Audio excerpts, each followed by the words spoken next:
Are you at all surprised the lengths to which Donald Trump went to overturn this election? Can you believe just how blunt and obvious he was about it? Well, yes, Alex, I can, is the answer to your question. Of course I can. Ex-President Trump continues to rail on about how this election was stolen. And very sadly, some meaningful percentage of our country continues to believe it. But it is shocking nonetheless, because I was reflecting on something President Lincoln said, which is that, we will not be done in by, our democracy will not be ended by foreign enemies. It will be done in by ourselves. And this is the way that happens, Alex. It happens because a meaningful minority, but a meaningful percentage of Americans come to believe that our systems of election is corrupt. The political parties, and in this case, the Republican Party, decide that they don't need to acknowledge the results of an election that they lose. That is the way American democracy goes away. And, it is very hard. I'm just back from a week in Washington. It is very hard to try to do bipartisan business with a party, the Republican Party, that will not be loud and clear about what a threat to our democracy this is. Yeah, I bet it is hard. It's hard to see something meaningful and bipartisan come out of Congress these days. Let me ask about the second big story, that being the DOJ now telling the Treasury Department it must turn Trump's tax returns over to the House Ways and Means Committee. So do Trump's taxes still matter to Congress at this point? I mean, what would you most want to learn from these returns? Well, I think they matter for three ways, two historical and one that is maybe much more current. Number one, and we need to remember that presidential candidates have traditionally voluntarily provided their tax returns. Donald did not do that. Subsequently, of course, all sorts of questions came up about his business entanglements. His administration and he at every opportunity promoted his business as president. You'll remember when he decided that he wanted to host the G20 meetings at the Trump Doral in Florida. I mean, it just went on and on and on. So it is important for us to understand what business conflicts may have existed at the time, foreign entanglements. And then lastly, from a forward-looking standpoint, this is going to be part of the story of how our tax code favors enormously wealthy people. When we get a look at Donald Trump's tax returns, what we're going to discover is that people who make a lot of money in real estate, people who have a lot of money, can take advantage of all sorts of formal and informal mechanisms to basically pay no taxes. And if you're a middle-class person in this country, seeing a chunk of your paycheck go out the door, that's a pretty appalling fact and something that we need to change as a Congress. Well, which brings me to the select committee that you chair on economic disparity. We learned that this week House Minority Leader Kevin McCarthy pulled all 6 of his Republican appointees off of your special committee. It was at the same time that he yanked all 5 of his GOP picks off the special January 6th select committee. Why did he do that? And how does it impact the committee, your committee? Yeah, it was a real disappointment to me, Alex. I actually spent some time talking to the Republican leader about this, assuring him that as chairman, I was actually going to make this committee all about the facts, the analysis, research, that I was going to do everything in my power to keep it out, to keep it from becoming just another platform for us to, throw mud at each other. I had a lot of those good conversations. I had a lot of good conversations with the Republicans, but sadly, Leader McCarthy made this choice. We obviously got caught in the crossfire of the January 6th committee. My hope is that now that the dust has settled a little bit, he will come to realize that economic disparity is very much as much a red problem, a Republican problem, as it is a Democratic problem, and give us our full complement of people so we can do our work. Okay. Let's get to the 1-6 panel. It is optimistic that we'll hear testimony from former Trump officials. Who should be subpoenaed in your mind? Who do you think is most important that they hear from, and what are the chances it happens?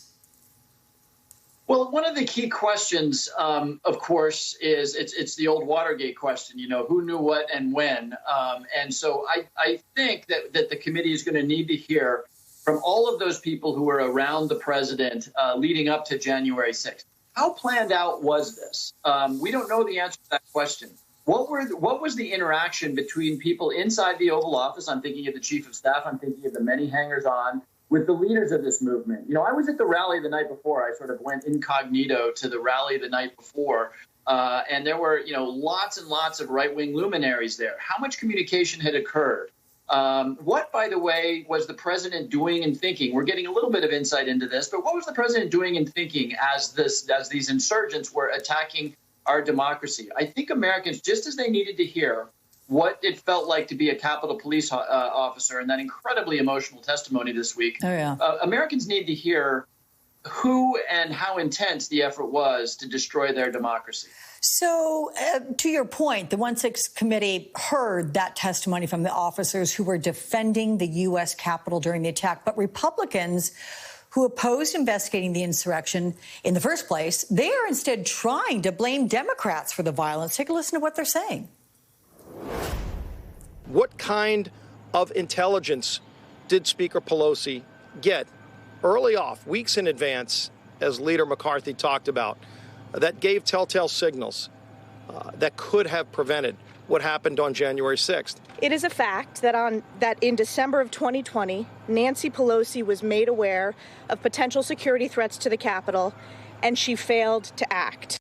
So I'm curious your response to that, to the point that you were making earlier and the fact that you went to that rally on the 5th of January and saw Republican luminaries there. Would it be fair to ask, for instance, those two, Representatives Scalise and Stefanik, what advanced signals they got? We know Republican Mo Brooks wore body armor on January 6th, so he must have heard something, unless he wears body armor to work every day. Well, Alex, it's hard for me to watch that without feeling a little nauseous. And it comes back to what we've been talking about, which is, where are you today? Are you standing up for some absurd partisan effort to try to rehabilitate the Republican Party for what you're seeing on the screen right now? Or do you stand up for truth in our democracy? Look, there's at least two problems with the absurdity that you just played from Stefanik and from Scalise. Number one, if you want to say that the leadership of the Congress bears some responsibility, by the way, who runs the other chamber at the time? Republican leader Mitch McConnell, right? So that's a little bit of a flaw in their logic. And oddly, they didn't mention Mitch McConnell. But look, the real issue here is their attempt to whitewash something that illustrates true truth. It illustrates the complete hollowness of the Republican commitment to our democratic republic. That's gone.